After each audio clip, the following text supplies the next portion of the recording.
For those that are asking and complaining, is this London FM? No, we're on the motorway now and we're heading up to the Midlands because it is time for us to talk about the team that you already mentioned about being a worry with the great manager. And joining us now is our guest, who's broadcaster and Aston Villa fan, Dan Bardell. Good evening, Dan. Evening, you okay? We are very good, Dan. Listen, last season, a great season for Aston Villa. We're just talking about how impressed we are with Emery and really disrupting that sort of top six. What's the the agenda and intentions for this season?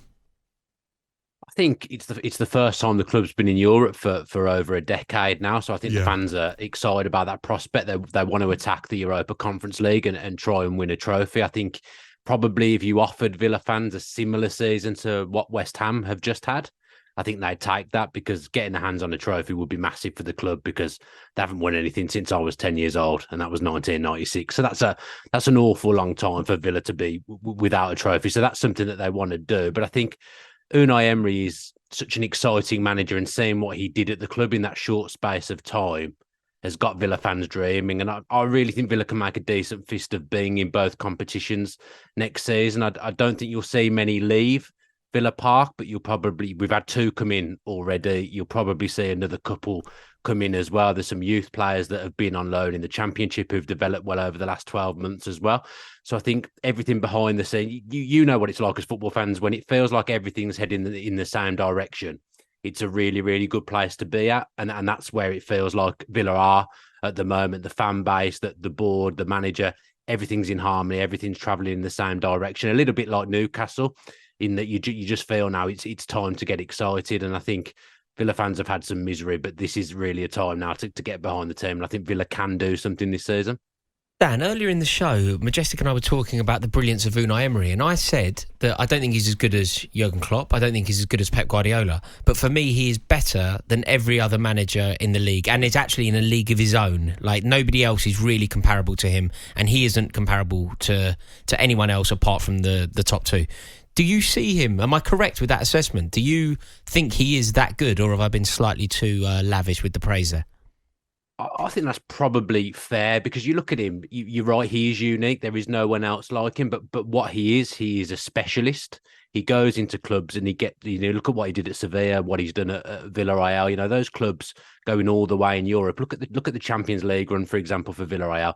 They have no right to get all the way to the semi-finals in the Champions League a few seasons ago, but they did it. And what he is as well, he's a builder. He's very good at building.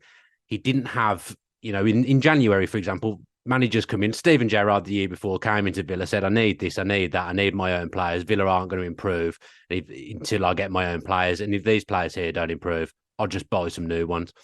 Emery comes in with a completely different attitude. The players that he thought could really improve, Villa weren't there. So he said, okay, I'm going to work with what I've got. I'll improve what's already here.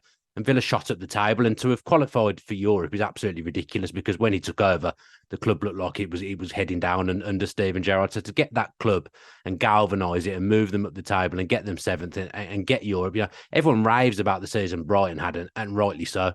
Villa finished a point behind Brighton and gave them a massive, huge head start.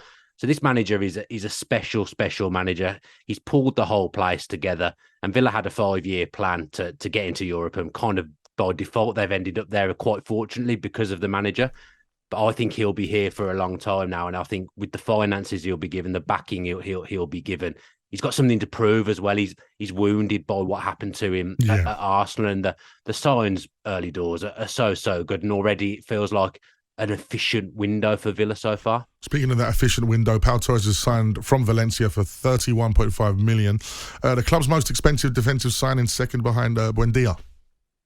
Yeah, it's Villarreal he's signed from, not Valencia. So Emery's worked with him before, which I think is a real positive, because he'll be used to playing that Thursday, Sunday that Villa are going to be doing in Europe. He's played under Emery for a number of years, been a real success under Emery. And if you look at the Villa squad at the moment, there isn't too many players other than Emi Martinez that have really played, and Coutinho, that have really played European football. They're not used to that Thursday, Sunday. So what Villa have done with the two signings that they've brought in already, They've got players that are used to doing that, players that are used to playing in international competition as well, in Tielemans and Pau Torres. So I think it's a great start to the window. They definitely still need to supplement the attack because they are light in numbers in the attack. But as starts go to a transfer window, I would say that's probably right up there in Premier League terms so far.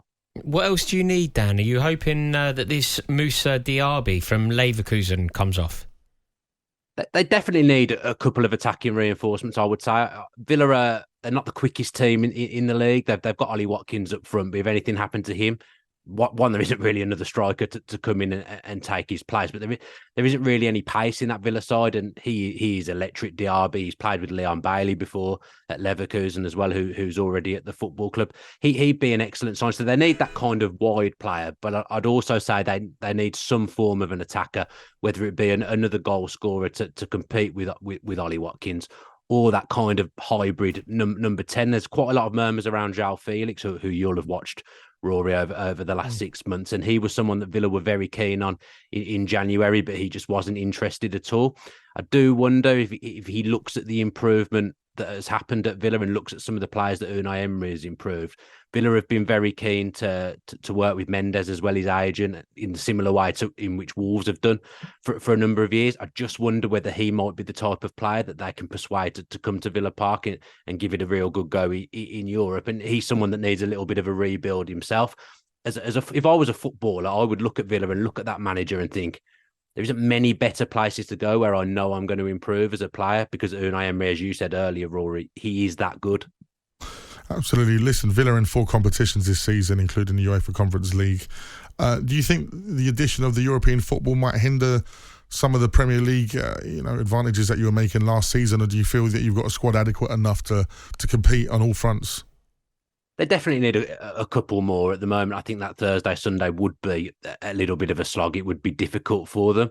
But I come back to the trust that I have in the manager. And Villa qualifying for Europe was one thing, but actually being in Europe, I don't think you could wish for a better manager to navigate that competition, because he is an expert in that realm. That the Europa League and the Europa Conference League is what Unai Emery specialises in. So I think we're in a good place. We could still definitely do with a couple more, but as a start to a window goes, I'm really excited about how Villa are going to attack this season. I think we'll surprise a lot of people and push right there. I don't think it's a given that teams like Chelsea and Tottenham can just do what they do this summer and come in and blitz Villa and finish comfortably ahead of Villa. I think they'll all be in similar positions, chasing in a pack somewhere around the top 6. Finally, Rory's of course got his Aston Villa colours on tonight for those that are watching us on YouTube. What's your thoughts on the new kit? It's not the nicest, and Villa are normally known for quite nice kits. I mean, I would say it's a difficult one to get wrong. I've got it behind me. You can't see it because my big head's blocking it, but it is behind me, and it's better in the flesh, I would say, than it looks in the pictures. But yeah, it should be a difficult one to get wrong, but they don't always get it right. You need to go back to the old school one from 94, 95. That's the classic. Savo Milosevic. Yeah. Dan, thanks so much for joining us. That is broadcaster and Aston Villa fan Dan Bardell talking all things Aston Villa. And apologies, of course, for saying Valencia earlier. I'm like the anchor man, Ron Burgundy. You're right in front of me. I'm going to read it. Even though I knew it was wrong. I was like, Valencia, I'm sure it's Villa.